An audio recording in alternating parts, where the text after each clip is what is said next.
Hello and welcome back to another top 10 thingies of Final Fantasy XIV. And I know why you're here. It's for Goopy liquids. Let's take a look at those. Our first location we are visiting today is in the Dead Ends at Ostrakon Hexi. Here we are immediately greeted by this dense, viscous sludge and a planet that is rotting from the inside out. From what was once a beautiful blue oceans, now is covered in bones and rotting flesh, as far as you can see. This is one of the more dangerous liquids we'll be seeing today, inflicting the player with toxosis if they come into contact with it. And you can see just how potent it really is within the first boss encounter that you have in this location. If you observe some of the Gribbelofs more closely, you'll discover that all of the ones that have died have completely melted away, leaving only their suits left. Even if you look towards the oceans, all that remains are bones. So whatever this goopy disease that has been inflicted upon them, it seems to only be dangerous to certain substances of the flesh variety. Here on the moon, we have our next location, the Chlorophosgrot cave. And inside this cave, we are greeted with the Chlorophos pond. I assume the name for this is a pun on chlorophyll. In an entry on the rare fish you can catch here, the Chlorophos deathworm, it states that its sickly glowing is likely a result of the fungi in this location. This kind of implies that the name that they are using for this area is based off chlorophyll fluorescence. This is a light re-emitted by chlorophyll molecules when they are changing between different states of matter, specifically those where they go from excited to non. I guess this sort of has interesting implications for how they categorize ethereal chemical water sources, as they can be found in various locations throughout the world, notably in places like Aziz-La. Over in Ultima Thule, at the Ostrakon Deka-okto, is a fragment of one of the civilizations that led to ruin. And here we can find our next little goopy that we seek out.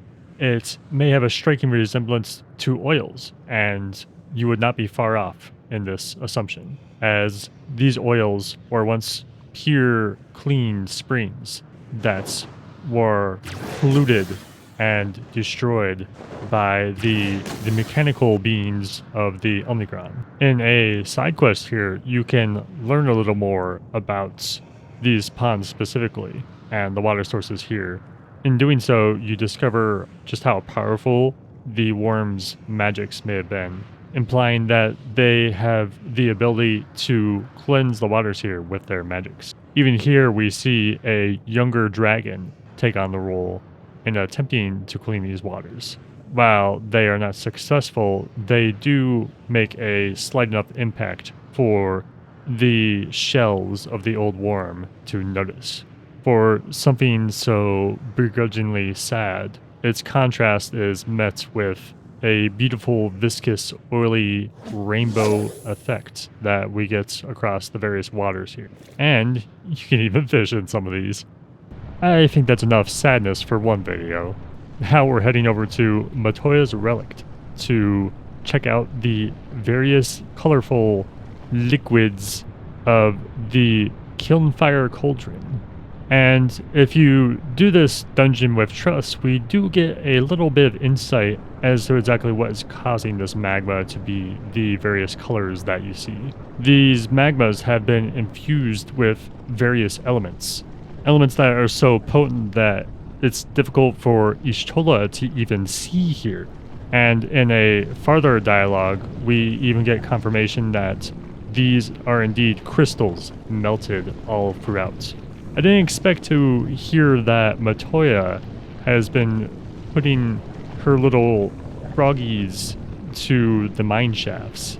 I really recommend going into a lot of the dungeons with trust whenever you can, or even if you come back a second time. as they usually offer a lot of unique dialogue on the area, or sometimes they just have very funny interactions, like the ones you'll see in Don Meg, which I won't spoil for you if you haven't seen them. It's been a while since we've been here, but now we're coming back to a beautiful location full of vibrant flora and fauna, St. Mocianne's Arboretum. And in here, we're going to the nest of some tarantula hawks and taking a look at all their gooey honey, one of the only few non-dangerous liquids we will be observing today. These bees are native to Zoctoral, a fun little discovery for those who have come back here to read up on lore. As you're going through various locations in the game, there is a lot of lore that talks about areas that we've never been to. Getting to see a lot of it come to fruition is a nice touch, and knowing that it's not just going to be some sort of throwaway into a world's, well, world building. One thing that we have not been to that we get quite a lot of lore on is Mare, a continent that is on the source. As you go through this hive that's been dug into the sides of St. Mocianne's, you'll get to see the various honeycombs scattered about, as well as even getting to see some of the eggs of the bees as you pass through. It almost makes me want an entire dungeon themed around bees. I feel like that would be a very fun dungeon, both visually and mechanically. Back to our Realm Reborn locations. We're heading into the Thousand Maws of Toto-Rak, deep past all the various fauna and webbings. We'll find the boss room, host to a nest of Diremites. In here we find some of the most goopy of liquids, so much so that it restricts the player's movement when they enter it. Not only does the player have to worry about stepping into the edges of the arena and slowing their movement, but eventually, if the boss isn't decimated by all the high-geared players, you will get to see the boss have a new hitbox on its body, which is, I think, one of the first times we see this in 14, and it will continue to sting its tail into the ground, creating giant pools of poison that the player will have to manage throughout the fight. Just a very creepy and bizarre boss room overall, having all this goop come out of these eggs scattered around the arena. Thankfully, these are not the kind of mites we have to deal with on a regular basis, as these were modified by Aether through the Ascian Laha Breha. Another classic dungeon and another goopy dragon. This game seems to have a lot of goopy dragons in A Realm Reborn. Another one I can think of off the top of my head is the one in the Labyrinth of the Ancients, which there's even more goop there.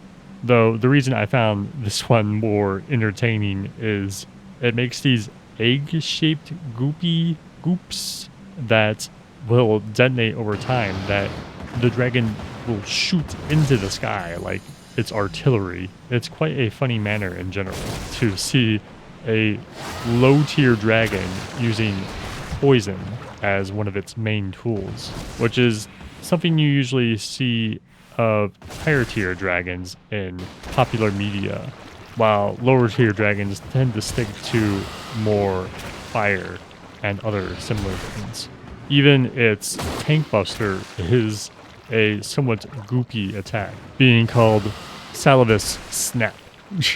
I want to say this boss was reworked at one point, though it's hard for me to recall exactly, since so many of the A Realm Reborn earlier dungeons and trials have had quite a lot of changes over the years. Strangely though, in a bit of weird lore from one of the encyclopedias, it states that Aetar, the dragon, went to these jungles to use the poisonous vegetation as a means to imbue its breath with all these poisons that it does now possess. It seems like a lot of times the dragons in this game, especially early on, kind of just did whatever they wanted in terms of magic in order to suit the story's needs, which they are painted as very powerful. So it's really hard to argue too much if they want to use it as a tool like that.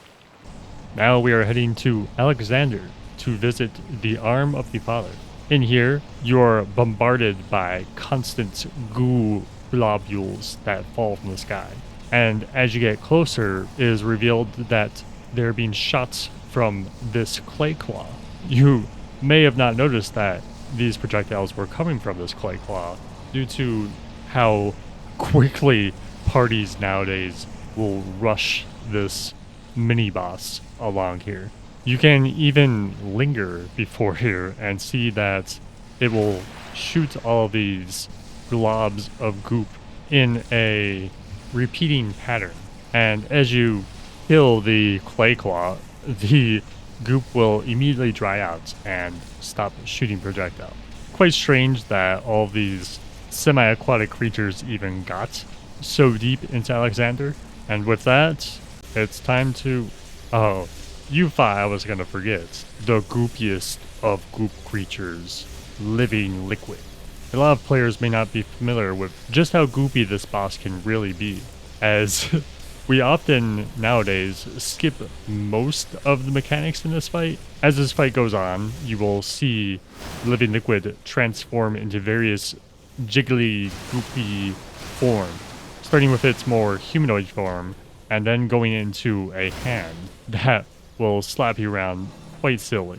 And if you ever notice that your tank was taking a lot of damage here, that is because at one point, if you stay in the hand phase too long, the hands will split into two separate hands, both delivering debuffs and quite high damaging attacks, where the tanks are supposed to split the aggro between the two hands. And after this form, it will eventually turn into a giant tornado of goop, and a phase that tends to go by very quickly for most players, even usually killing living liquid before they transform back to their original state. But if this state manages to take too long, living liquid will slowly start shooting out various slimes and phlegm that will make their way to the edge of the arena to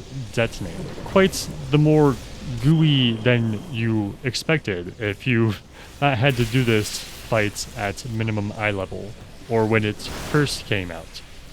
But enough of Pepsi Man. Now we have to make our way to the final location, and one of the most nefarious of all goopy locations we have ever had in the game. One that's very dangerous and has been a thorn to many of the players.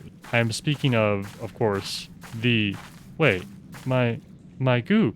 They took away my goop. My goop. The goop's all gone. There used to be so much goop here. It was a lake of goop. I just don't know what to do anymore. I can't believe they took away my goop.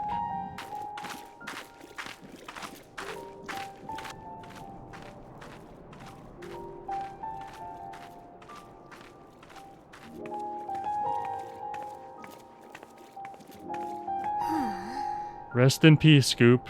You will not be forgotten, but you will surely not be missed. And that will do it for another top 10 thingies of Final Fantasy XIV. Over here, another top 10 video. Down here, another video. Over here, subscribe. And thank you for watching. And thank you to my members. Bye. Bye-bye. Bye. Bye-bye.